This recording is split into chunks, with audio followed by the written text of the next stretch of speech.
भगवत प्राप्त महापुरुषों के वचन। जो सच्चा भक्त होता है उसमें 6 गुण अपने आप दिखाई देते हैं, ध्यान दीजिएगा। भगवान के मार्ग में चलने वाले सच्चे भक्त में ये 6 गुण दिखाई देते हैं। क्या? पहला, वो सदैव परहित में ही रत होता है, स्वसुख वांछा उसमें नहीं होती, उसका मन और इंद्रियां उसके अधीन होती।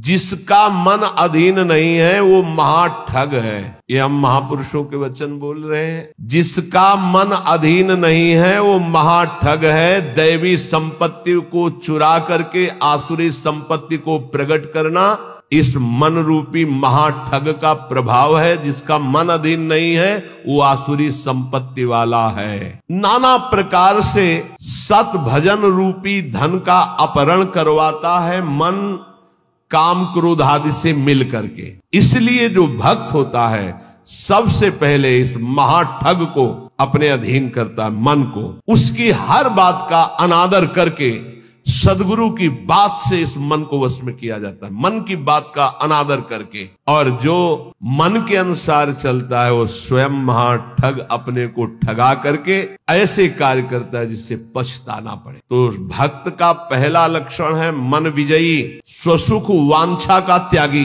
पहला लक्षण है इसमें जो वर्णन कर। दूसरा है भक्त मृत्यु विजयी होता है। मन विजयी, इंद्रिय विजयी, और दूसरा मृत्यु विजयी। वो हर समय सच्चिदानंद भगवान के चिंतन में इतना निमग्न रहता है कि उसके अंदर से मृत्यु का भय खत्म हो जाता है, मरने का भय खत्म हो जाता है। मन और इंद्रियां अधीन और मृत्यु के भय से मुक्त, भक्त का लक्षण। जिए काल बस ना परे, समुझ जियाए शरण ते डरत ना काल डर, शुद्ध भक्त का लक्षण। तीसरा, सदैव गुरुदेव और भगवान के अनुकूल ही कार्य करने वाला, जिससे गुरुदेव की आज्ञा पालन और भगवान की प्रसन्नता हो, उसके अलावा कोई भी अन्य कार्य उस भक्त के द्वारा नहीं हो सकते। अर्थात तस्मात् शास्त्रम प्रमाणम ते कार्याकार्यो व्यवस्थित हो। उसके आचरण साधुता के अनुकूल, गुरु के अनुकूल, शास्त्र के अनुकूल, भगवान के अनुकूल। श्री कृष्ण अनुकूलेन प्रतिकूलस्य वर्जनम, प्रतिकूलस्य वर्जन, प्रतिकूल को त्याग, विसर्जनम पूर्ण रूप से त्याग दिया। पहला है मन और इंद्रियों को वश में करने वाला। अगर मन और इंद्रियों को वश में नहीं किया तो महाठग होगा, क्योंकि मन बहुत ठगी है। वो सारी देवी संपदा को चुरा कर आसुरी संपदा प्रकाशित करता है, इसलिए उसका स्वभाव ठगी हो जाएगा। जो मन और इंद्रियों को वश में नहीं किया, ठगी का मतलब पाखंड, बाहर से बड़ा और अंदर से पोला। अंदर से वही काम क्रोध लोभ मोह मद की प्रवृत्तियां, वही धन, वही भोग वासनाएं। बाना कुछ और है और आचरण कुछ और है। दूसरा है मृत्यु पर विजय प्राप्त की, मृत्यु के भय का नाश हो गया, वही भक्त है। पहला लक्षण शरणागति में आता है निर्भय, मृत्यु का भी भय खत्म हो गया। तो जो साधक है वो चल रहा है, लेकिन वो मृत्यु से थोड़ी डरता है, वो तो चल रहा है प्रभु की तरफ। और जो प्रभु का भक्त हो चुका है उसके अंदर मृत्यु का भय कैसे होगा। तीसरा, भूल न दे कुमारक पाऊं, गुरु और इष्ट के प्रतिकूल आचरण बन ही नहीं सकता भक्त के द्वारा। वो सदैव गुरुदेव की आज्ञा और इष्ट देव की प्रसन्नता पर ध्यान रखकर कार्य करता है। चौथा, सदैव देखता रहता है कि मेरे गुरुदेव, मेरे इष्ट देव मुझे देख रहे हैं। मैं जो भी आचरण कर रहा हूं मेरे गुरुदेव देख रहे हैं, मेरे इष्ट देव देख रहे हैं। एक शिष्य बनने के लिए 2 लोग गए, गुरु ने दोनों को तरबूजे दिए, कहा एक तुम जाओ ऐसी जगह से अमनिया करो जहां कोई देख ना रहा हो, ऐसी जगह जाके काटो जहां कोई देख ना रहा हो। एक आए थोड़ी देर में काट के बैठ, बोले उसको भी आ जाने दो। शाम तक घुमा, लौट के ऐसे ही पूरा रख दिया। जिससे अमनिया किए हुए बैठे थे उनसे पूछा कि तुम बहुत जल्दी आ गए अमनिया करके, कहाँ? बोले प्रभु एक ऐसे एकांत स्थल में गया, आसपास देखा कोई नहीं था, चिड़िया भी नहीं थी, वहां से काट के ले आया। अच्छा आप क्यों नहीं शाम तक घूमते रहे? बोले प्रभु मुझे कोई ऐसा स्थान नहीं दिखाई दिया जहां आप न हो। आपने कहा था कोई न हो, तो मुझे कोई ऐसा स्थान नहीं दिखाई दिया, क्योंकि अखंड मंडलाकारम व्याप्तम इन चराचरम, आप चर अचर में व्याप्त मेरे गुरुदेव हैं, मेरे गुरुदेव देख रहे हैं। इसलिए आपने कहा था कोई न देख रहा हो, तो प्रभु हर समय आप मुझे दिखाई दे रहे थे, इसलिए मैंने कहा। जो काट लिए थे उनसे कहा कि तुम तरबूज पाओ और निकल लो, तुम्हारी दीक्षा नहीं होगी। और जो नहीं काटे थे उनसे कहा तुम दीक्षा के अधिकारी हो। ये चौथा जो हर समय ये देख रहा है कि मेरे गुरुदेव मुझे देख रहे हैं, मेरे इष्ट देव मुझे देख रहे हैं, मैं जो भी आचरण कर रहा हूं मेरे गुरुदेव देख रहे हैं। पांचवा, ये भक्त का लक्षण, अपने परिवार से तनिक भी मोह ना होना। भगवत, चाहे गृहस्थ हो चाहे विरक्त, भगवत भाव होना, मोह ना होना। मोह गए बिनु राम पद होई न दृढ़ अनुराग। भगवान की ही तरफ हर वृत्ति, सब में भगवत भाव, मोह किसी से नहीं। और छठवां, महान दुख विपत्ति को आदर पूर्वक मुस्कुरा कर सहना। समझ में आ रहा? ये है भक्त के लक्षण।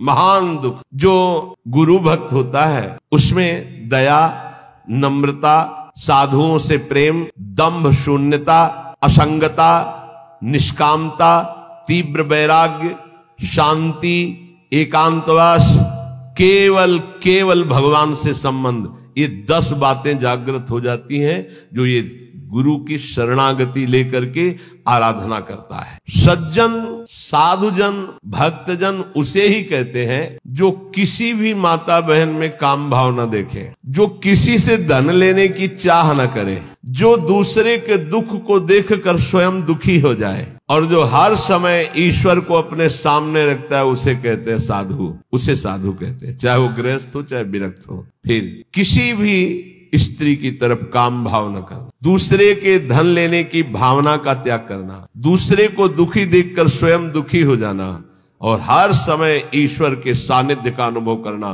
सर्वत्र भगवान है तो यहाँ भी भगवान है, सबके भगवान है तो मेरे भी भगवान है, सब समय भगवान है तो इस समय भी भगवान है, सबको देख रहे हैं तो मेरे को भी देख रहे हैं। श्री भगवान का अखंड स्मरण, सब में समता का व्यवहार, संतों में विशेष भाव, नम्रता और प्राणी मात्र में भगवत भाव, ये स्वाभाविक भक्त के अंदर आने लगते हैं। जो विषयों का संग्रह, भोगों का चिंतन, दूसरे शरीरों का आकर्षण भोग वासना से, और रुपया पैसा की प्रियता, वो महामूर्ख है, वो भगवान का भक्त नहीं हो सकता। महामूर्ख इसलिए कि मूर्ख उसे कहते हैं जो कबाड़ बटोरता है, बुद्धिमान उसे कहते हैं जो कीमती वस्तु लेता है। कीमती वस्तु हरि नाम में भगवान को छोड़कर कबाड़ बटोर रहा है। भेष बहुत अच्छे व्यापारी का है और कबाड़ बटोर रहा है। भेषधारी हरि के उर सालें, भगवत ऋषि जी ने कहा। जब तुम्हारे सामने धर्म और भजन की बात आवे तो उसे कल के लिए मत टालिए, तुरंत उसे स्वीकार कीजिए। और जब पाप की बात आवे तो तुरंत कल के लिए टाल दीजिए, उसको लंबा टाल दीजिए।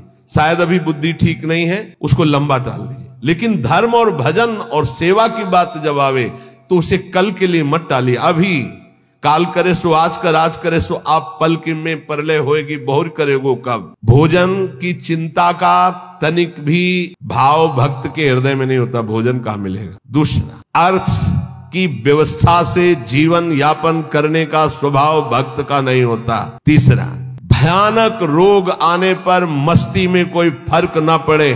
चौथा, कोई भी संग ना दे तो भी असंग भाव में नित्य मगन रहे। ये भक्तों के लक्षण वर्णन हो रहे हैं। भोजन की चिंता का त्याग, धन की व्यवस्था से जीने की भावना का त्याग, भारी रोग की स्थिति में मस्ती में कोई फर्क ना आवे, भक्त का लक्षण, और किसी के भी संग में उसकी कोई रुचि नहीं है, असंगता का उसको सुख है। जो संतों में लक्षण, तो वो श्वान के 10 लक्षण महान संतों में पाए जाते हैं, ये लिखी है इसमें बात। और वो बात हमको बचपन में बताई थी। इसीलिए जो आप लोग सुनते हैं सब संतों की जूठन है, महापुरुषों के अनुभव, जो छाती का अनुभव सब मिलाकर, तभी आपको जो कुछ भी वो तभी अनुभव में आता है। उन्होंने उनके श्रीमुख से, जो ये तो अभी तो बताएंगे, उनके श्रीमुख से कि बेटा, बोले पहला लक्षण, एक बार मैं भिक्षा मांगने गया तो जिसके दरवाजे पे गया तो उसने कहा रुको, रुक गए। क्यों रुके? चल भाग यहाँ से। चल दिया। स्वामी जी रुको रुको रुको, आ जाओ।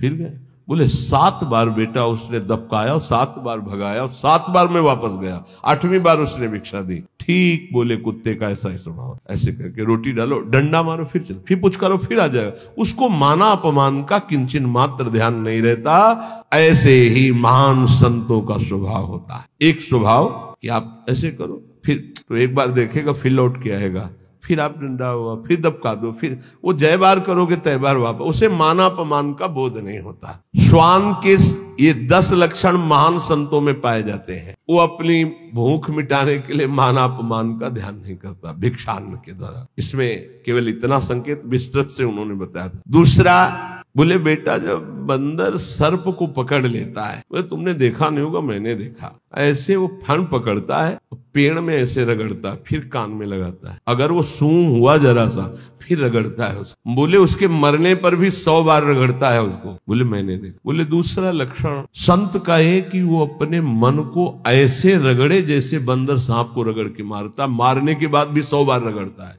मरे हुए मन में ही भगवदानंद की उत्पत्ति होती है। पुराने संतों के जो वचन है वो बहुत गूढ़ होते हैं, उनका अर्थ पूरे जीवन भर निकलता रहता है। मन को जिसने मार लिया वही महात्मा, मन को जिसने चेला बना लिया वही जगत गुरु, मन को जिसने परमात्मा स्वरूप कर लिया वही जीवन मुक्त महापुरुष हो गया। सारा खेल इस मन के ऊपर है। तो कह रहे पहला कि भूख मिटाने के लिए माना अपमान का बोध न रखना, जो भी बताया। दूसरा, जैसे श्वान का कोई पर्सनल घर नहीं होता है, पर्सनल घर दरवाजे पे भी पड़ा रहता है। अच्छा, जहां मिला वहां पा लिया, दरवाजे पे पड़ा। बोले जो भगवदा अनुरागी विरक्त होते हैं उनका निज ग्रह नहीं होता, वो भगवत ग्रह में वास करते हैं। भगवान जहां वास दे दिए, या भगवान के मंदिर या भगवान के धामों में, या फिर घर के अंदर नहीं वास करेंगे। ध्यान रखना, हमने देखा है कि बहुत से बड़े बड़े महात्मा जन आए, कभी घर में वास करने की बात नहीं, बाहर खपरेला था उसके नीचे, या स्कूल सामने था वहां, या किसी देवालय में, कभी घर में शयन करने की नहीं। वही जो हमारे महात्माओं की रहनी, उसी को भूला जाता है, इसलिए धोखा खा जाया जाता है। विरक्त होकर गृहस्थों की सैया पर शयन करोगे, अपने आप को संभाल पाओगे, सवाल ही नहीं उठता है। दूसरा बताया कि जैसे श्वान जमीन में शयन करता है, भूमि शयन वलकल वसन, ऐसे महापुरुषों का होता है। जैसे भगवान रखे वैसे जीवन यापन करते हैं, अपनापन कहीं नहीं है प्रभु के सिवा। तीसरा, भक्तों की निद्रा कैसी होती है? श्वान निद्रा तथैव च, बिल्कुल तस्मा शास्त्रम प्रमाणम। श्वान निद्रा एकदम सावधान, ऐसी निद्रा, सदा सजग निद्रा में वो रहता है भक्त, सावधानी से। उसका ऐसा सोना नहीं होता कि कुछ कुंभकर्ण के अंश वाली नींद वाले होते हैं। कुंभकर्ण कैसी जगह है जानते? उसके पेट में बड़े बड़े भाले ऐसे सब, हाथी की चिघाड़ कान में। जब भूख लगी, भोजन की खुशबू गई, तब कुछ असर आया उसको कि तो ऐसे ही जब 11-12 बजे भूख का, तब भले नींद खुले, नहीं तो ऐसे ऐसे महापुरुष हैं कि निद्रा समाधि स्थिति 10-10 बजे तक सोते हैं। हमें लगता है कि अगर परसेंट जोड़ा जाए तो 80% ऐसे सोते हैं। 20% होंगे पूरे देश में जो जगते होंगे 4 बजे 3 बजे और अपनी साधना भजन में, नहीं तो प्राय ऐसे 2 बजे तक मस्ती की और फिर सो गए, 11 बजे तक सो रहे, और भगवान सूर्य उनकी आयु श्री कीर्ति यह सबका अपहरण कर रहे हैं और उनको पता नहीं। भक्त की निद्रा श्वान निद्रा तथैव च। और इसके बाद कब वो दरवाजे से चला गया पता नहीं चला। ऐसे सच्चे संतों को देखा है अपने, रात्रि में कब वो बिस्तर लेकर के निकल गए पता नहीं चला। प्रायः सुबह जब उनको ओम नमो नारायण करने के लिए गए तो तख्ता खाली मिला है। कभी ये बता के नहीं कि मैं जा रहा हूं, कभी नहीं। कहां जा रहा हूं, कभी नहीं। आए और गए, जब उनको जाना उठे चल दिए, जैसे श्वान कब चला, क्योंकि उनका कहीं आसक्ति नहीं, कहीं अपनापन नहीं। पांचवा, केवल अपने इष्ट देव का ही भरोसा रखना, अन्य का कहीं किंचन मात्र आश्रय न होना। जैसे श्वान भगवदीय भिक्षा से जीवित रहता है, भगवदीय अब किसी के मन में है डाल दिया, खा लिया, नहीं मिला तो पूरा दिन भूखा रह सकता है। रहते स्वाद बुद्धि का त्याग करके तिरस्कार पूर्वक मिली हुई भिक्षा भगवदानंद को प्रकट करती है। कौन ऐसी भिक्षा पाना चाहेगा? वही जिसको भगवान चाहिए। स्वाद रहित तिरस्कार पूर्वक, कैसे कुत्ते को रोटी दी जाती, ऐसे फेंक दी जाती है ना, या ऐसे जमीन में डाल दी जाती। तिरस्कार पूर्वक स्वाद रहित अन्न भगवदानंद की उत्पत्ति करता है और दीनता का प्रकाश करता है। अगर कोई अपमानित करे और बार बार अपमानित करे तो भी उसके हृदय में उसके प्रति द्वेष ना होने पावे, ये श्वान वृत्ति से लिया। जब अवगुणी लोग तपस्वियों को, साधुओं को निंदा या अपमान या पिटाई करते हैं तो उनकी ओर पलट कर रोष भरी दृष्टि से कभी ना देखना। बहुत मारा तो रोते हुए चल दिया, बस लौट कर नहीं देख। जैसे ये लक्षण संतों में पाए, और ये हमने स्पष्ट देखा। आपको ये तो लक्षण आज बता रहे हैं, तो कई बार बताया कि रास में हरगोविंद स्वामी के पांडाल में यही भोगला के आगे बना हुआ है, संयोग वशात हम भी पीछे खड़े दर्शन कर, तो दिगंबर भगवदाकार स्वरूप रास ऐसे देख रहे, बड़ा ही हष्ट पुष्ट एकदम, और त्वचा एकदम वो तपस्वी अलग ही। पता नहीं क्या भगवान की लीला, एक पीछे से बूट पहने है, मारा एक लात, वो आगे रास बिहारी को नेत्रों से ऐसे किया, मुड़ गए। 5-7 बार उसने दौड़ दौड़ के लात मारी, महाराज पीछे मुड़ के बलिहार। किस कोट, अब कौन जाने कि किस कोट के अवधूत महापुरुष है, क्या अपना सर्वनाश कर डाला। वो लौट करके नहीं देखे कि कौन मार रहा है, क्यों मार रहा है। और एक और खास वृत्ति श्वान में, वो ऐसे नहीं चलता, वैसे बोले जो भक्त होता है उसकी ग्रीवा झुकी होगी और नेत्र केवल उतने ही दर्शन करेंगे जितने में पैर पड़ना है। ऐसे ऐसे नहीं चलता, ऐसे चलता है। ये सारे लक्षण उसमें आ जाते हैं। आदि श्री गुरुदेव शरण दृढ़ करि विश्वास संभारे, तापीछे परतीति नाम श्री धाम मनोहर धारे। सबसे पहले जो गुरुदेव की शरण होकर उनकी आज्ञा पर चल पड़ा, और विश्वास जो गुरुदेव ने नाम दिया, मंत्र दिया उस पर, तो गद गद बानी पुलक तन नैन नीर मन पीर, नाम रटत ऐसी दशा होत मिलत यदुबीर। जब गुरुदेव की कृपा से, जो गुरुदेव प्रदत्त नाम में बड़ी महिमा है, जो ही नाम जब गुरुदेव के अनुसार होता है, मनमानी नहीं, मनमानी आचरण नहीं, तो बोले गदगद कंठ हो जाता है, आवाज नहीं निकलती सही ढंग से, नेत्रों से अश्रु बहने लगते हैं। जब नाम रटते हुए ऐसी दशा हो तो जान लो प्रभु के मिलने का समय आ गया है। नवधा दशधा परारस रूपा भक्ति विचित्र, विविध भाव अनुराग सुख नामाधीन सुमित्र। गुरुजी ने जो नाम मंत्र दिया उसी से नवधा भक्ति पूर्ण हो जाएगी, दशधा प्रेम प्रकट हो जाएगी, परा सर्वत्र भगवत तत्व का बोध हो जाएगा, और रस रूपा प्रियालाल की लीला में प्रवेश हो जाएगा। उसी से सब हो जाएगा। तुम पकड़ो गुरुजी के प्रदत्त जो नाम है, मंत्र है। विविध भाव अनुराग सुख नामाधीन सुमित्र, ऐ सुंदर मित्र मेरी सलाह मान ले। गुरुदेव प्रदत्त नाम से नवधा दशधा परा रस रूपा भक्ति विचित्र और विविध भाव अनुराग सुख नामाधीन सुमित्र। जो गुरु प्रदत्त नाम है वो नवधा भक्ति पूर्ण कर देगा, वो तुम्हारे हृदय में दशधा प्रेम प्रकट कर देगा, परा तत्वबोध प्रकट कर देगा, रस रूपा लीला प्रवेश करा देगा, विविध भावों के द्वारा आराध्य देव की सेवा, ये सब नाम से प्राप्त हो जाता है। जौलो रग रग से नहीं सुधन नाम निज सार, निकषत परम प्रकाश में मधुर मोहब्बत यार। ए मित्र, जब तक तुम्हारे रोम रोम में नाम की धड़कन नहीं समा जाएगी तब तक ये मोहब्बत नहीं होगी प्रभु से, प्यार नहीं होगा प्रभु से। इसलिए रटिलो मन मन लीन सहित श्री नाम ही तोलो। सब कलम से एक भक्त ने प्रश्न किया कि दिन दूना रात चौगुना भक्ति बढ़े, ऐसा साधन बताइए। एक ही ऐसा साधन है, मन मन से, बस नाम मन मन से। अगर दिन दूना रात चौगुना भक्ति न बढ़े तो आप हमसे बताइए। ये सब बाहरी सेवाओं का, बाहरी कार्यों का फल है कि आपका अंदर का चिंतन तैल धारावत इष्ट देव में हो जाए। पूरे जीवन के लक्ष्य की बात कह रहा हूं। हमारी गुरुदेव भगवान के प्रदत्त यही बचपन से निष्ठा बन गई थी कि एक भी श्वास खाली नहीं जानी चाहिए। बस ये अहोभाग्य कि हमें गुरुदेव भगवान ने बचपन में ही ये सूत्र डाल दिया था, एक भी श्वास सुमिरन के बिना जाए तो धिक्कार तुम्हारे। तो ना माला में ना गणना में, इस पे हमारी कभी रुचि नहीं रही गायत्री जी के सिवा। गायत्री अनुष्ठान के लिए जो नियम दिया गया था उसमें गणना थी कि उसका पुरस्चरण पूरा करने के लिए इतने माला, इतने घंटे, वो छोड़कर इसके अलावा कभी गणना में नहीं बुद्धि रही, श्वास पे बुद्धि रही। बोले जब मन और मन, मन और मन, दो मन है, एक है जो असत मार्ग में जाता है और एक है जो सत मार्ग में। वही मन जलता है कि मैंने ऐसा क्यों किया, और वही मन करवाता है। तो मन मन दोनों हमारा जो असत मार्ग का मन, सत मार्ग का मन, जब दोनों एक होकर केवल मन नामाकार हो जाए, दो मन से सौदा होता है। कर लूं क्या यार, ये करना सही रहेगा कि नहीं रहेगा, नहीं सही रहेगा, नहीं यार कर लेते हैं। ऐसे प्रत्येक कर्म जो होते हैं संकल्प विकल्प करके, संकल्प विकल्प खत्म, एक निश्चय पक्का बुद्धि का कि नाम ही सर्वोपरि है।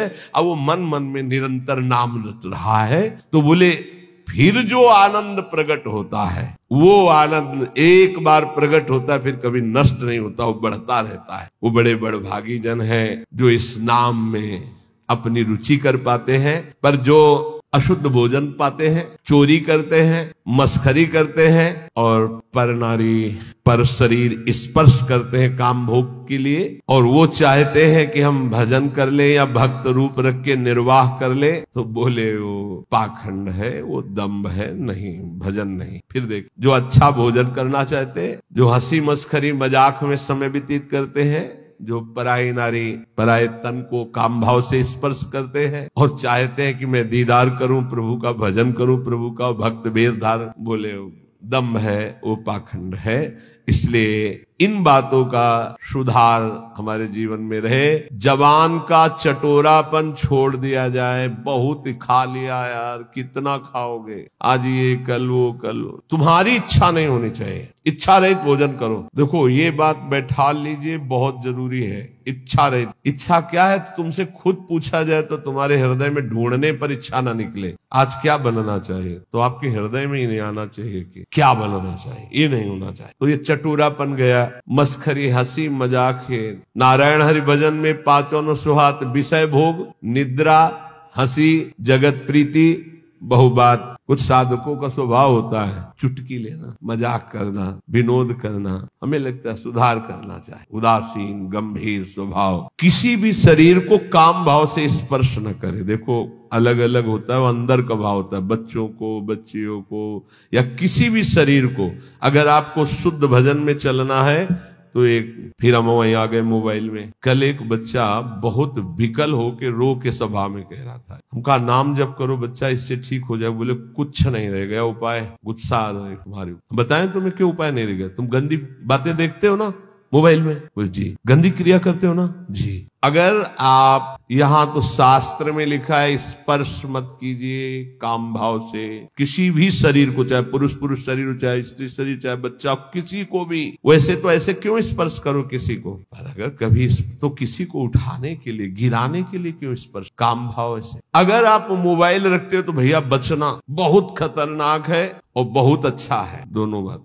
अच्छा है कि सत्संग सुन के आप सुधार कर सकते हो। बुरा इतना है कि सबसे ज्यादा खतरनाक ये है, नवीन अवस्था में जिस प्रपंच से बचने के लिए हम एकांत सेवन करते हैं, उसी एकांत में सिटकिनी बंद करके ये मोबाइल से जो आजकल देखने का गलत, ये बहुत बड़ा संस्कारहीनता पैदा करता है। ए भाई, अगर आपको कोई ज्यादा आवश्यक हो तो इतना बड़ा मोबाइल नहीं आता हो 2000 वाला, वो रखो। उसमें वो शीशा नहीं होता, वो देखने वाला, जिसमें वो आप चित्र वित्र देख सके। हमें लगता है साधकों के लिए बढ़िया है।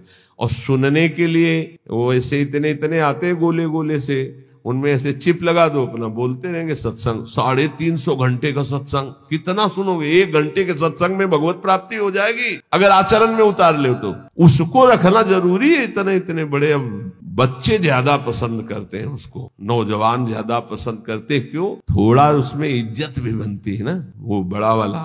हमें लगता है बच्चों भाई, हाथ जोड़ के प्रार्थना करते हैं, इस मोबाइल से बड़ा सद्गुण भी है और इससे बड़ा दुर्गुण, और ये दुर्गुण आ गया तो ब्रह्मा भी नहीं बचा, क्योंकि रचा ही उन्होंने कलयुग में इसीलिए कि जल्दी कलयुग में भगवत प्राप्ति हो जाती है। तो उन्होंने विचार किया, जैसे जिस समय सृष्टि रची तो सनक सनंदन सनातन सनत कुमार प्रकट होते ही बोले बेटा सृष्टि कार्य, बोले हरि शरणम, लंगोटी भी नहीं लगाई, दिगंबरे निकल पड़े। ब्रह्मा जी ने दूसरी सृष्टि प्रकट की, मरीचादि ऋषि बोले पिताजी आज्ञा कीजिए, बोले सृष्टि रचना, बोले संभव नहीं, भजन। ब्रह्मा जी ने कहा कुछ और विचार करना पड़े। तब अपने बाएं अंग से रूपा जी और दाहिने अंग से मनु जी, वहीं से परस्पर आकर्षण स्त्री पुरुष का। फिर जो तो ये रचना ऐसी रची है शरीरों की कि भजन में रुचि न होकर सृष्टि की तरफ हमारी रुचि जाए।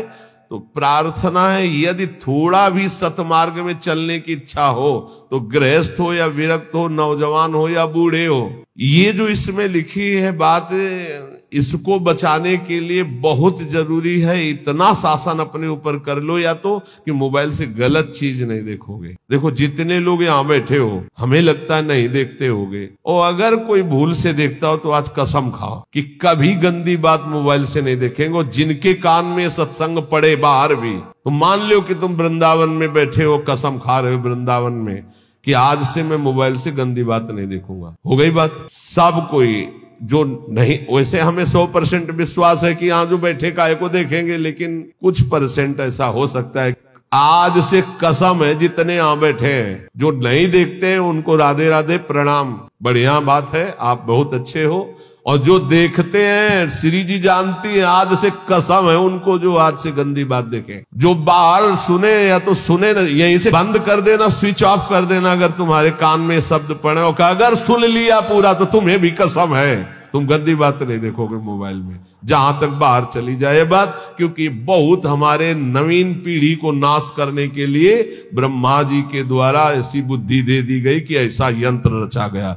और बहुत धन्यवाद है मोबाइल रचना को कि विदेश में भी बैठे हुए वृंदावन में क्या सत्संग हो रहा है वो सुन रहे। तो जड़ चेतन गुण दोष में विश्व कीन करतार, संत हंस गुण गाए पे परिहरिवार विकार। जितना भजन करो भगवान को अर्पित कर दो, भगवान की बैंक में जमा कर दो। बहुत सावधानी से एक एक मिनट कर्म करो। संसार का सब कार्य करते हुए, अहरनिश नाम जप करते हुए दूसरों के सुख का ख्याल रखो, अपने सुख का ख्याल छोड़ दो। आलस्य, प्रमाद, ये बहुत बड़े शत्रु हैं मानव जीवन के। किसी काम में आलस्य मत करो। ना करने योग्य कार्य को बहुत लंबा टालो, करने योग्य कार्य को तत्काल करो। जब तक तुम्हारे ऊपर भयानक रोग और दुख नहीं आ जाता तब तक मृत्यु से बचने का उपाय कर लो, नाम जप। अगर दुख आ चुका है तो फिर शरणागत हो जाओ अंदर से, तो भगवान भजन प्रारंभ करवा देंगे। कभी आमदनी की भावना भजन करने वाले में ना आने पावे। कितना आया अमुक प्रोग्राम के बाद, आमदनी की भावना ना आने पावे। कम बोलो, कम खाओ, कम सो, अधिक नाम जप करो, सत्संग करो, एकांतवास करो, और अपने जीवन धन प्रभु का दृढ़ भरोसा रखो कि इसी जन्म में भगवत प्राप्ति हो जाएगी।